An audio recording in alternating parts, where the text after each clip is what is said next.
น้ำตาน้องอย่ามองมนละอายคนจน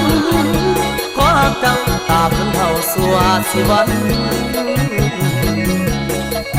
หนุ่มคนล้วนเขาคู่นานทับให้อุ่นเด้อมองสิถึงสิมีลาทีพี่สายสิยอมลาสิมาเสริมสิมาสร้างให้เป็นน้ำให้มันแก่นหยุดน้ำตาสะดือแฟนพอแท้เขาผู้นั้นบ่ไม่มาแม่นทางนี้ดอกเดินนางโอ้ยนี่น้อย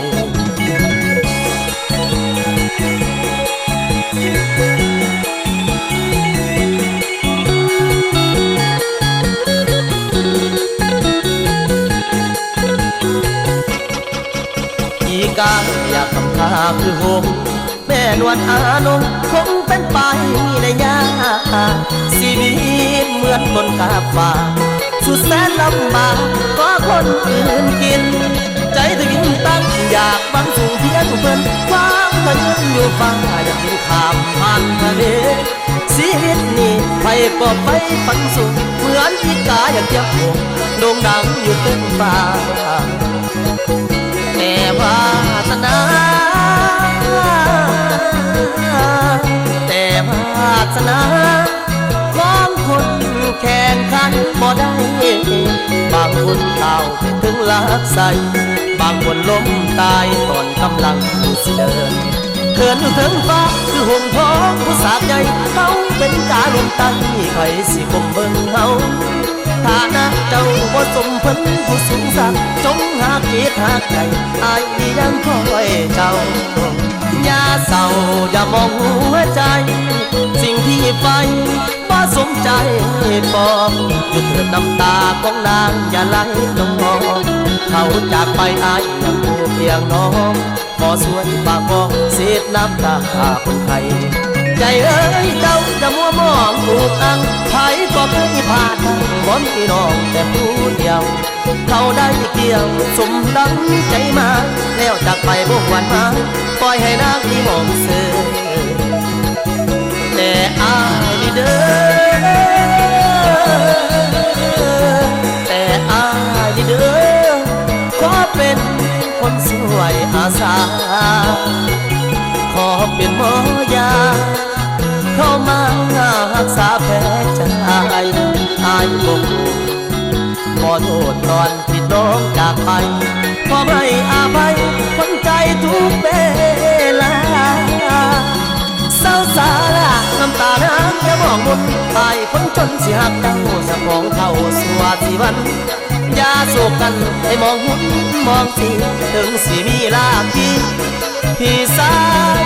สิยอมลา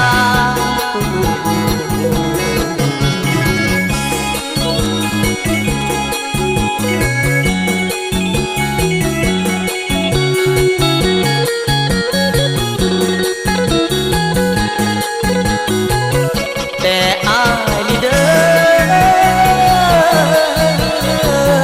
แต่อายนี่เด้อขอเป็นคนสวยอาสาขอเป็นหมอยาเข้ามารักษาแผลใจอายบ่ขอโทษตอนที่น้องจากไปขอไม่อาภัยคนใจทุกเวลาเศร้าสาระน้ำตาน้ำอย่ามองมุนอายคนจนสิหักเจ้าสมองเข้าสวาสิวันอย่าโศกกันให้มองหุ่นมองทีถึงสิมีลาพีพี่สายสิยอมลา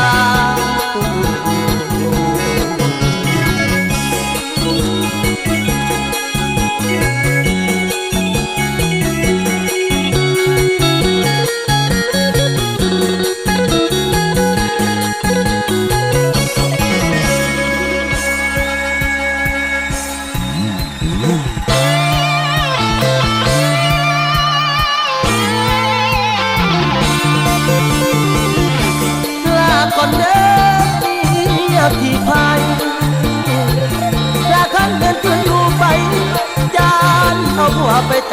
นลานะลาคานแม่นจำน้องเพิ่นแลญาติเมียแก่บ่ไทยคืนโอ้โอยโอ้ยนี่น้อย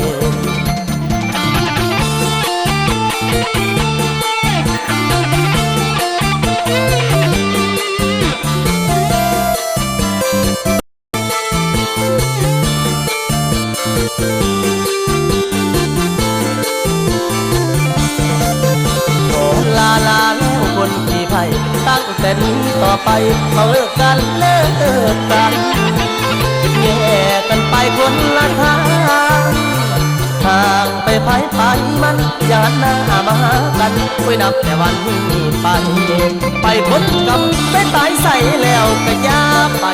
พ้นกรรมไปตายใส่แล้วก็ยาแนวว่าเจ้ามาไทยทางคอยนี่บอกคิดเจ้ามักเล่นปล่อยสิปล่อยตามใจหนีกันไปคนทางห่างกันนอกคนเก่าโอ้ลาแล้วลาก่อนบอกขออยู่อ่อนสอนสาวคนขี้พายใจดำเล่นตามใจเจ้าเถิดนะคอยกาสิไปตามกำเที่ยวหาลองหาลำตามกำตามเหตุให้เอาเสด็จไปมาแทนผัวสอนก่อนเอาสาไปมาแทนผัวสอนก่อนและให้เจ้านอนความจริงเอาไปตามผัวส่วนไปนี่กาสิฟ้องวันกำนับแต่วันนี้ไป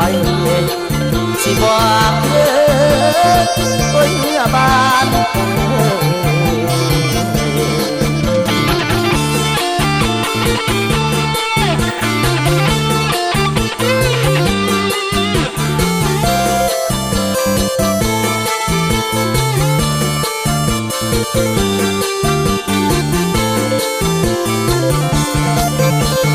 ลาแล้วลาก่อนบอกขออยู่อ่อนสอนสาวคนขี้พายใจดำเล่นตามใจเจ้าเถิดนะคอยกาสิไปตามกำเที่ยวหาลองหาลำตามกำตามเหตุให้เอาเสด็จไปมาแทนผัวสอนก่อนเอาสาไปมาแทนผัวสอนก่อนและให้เจ้านอนความจริงเอาไปตามผัวส่วนไปนี่กาสิฟ้องวันกลับนับแต่วันนี้ไป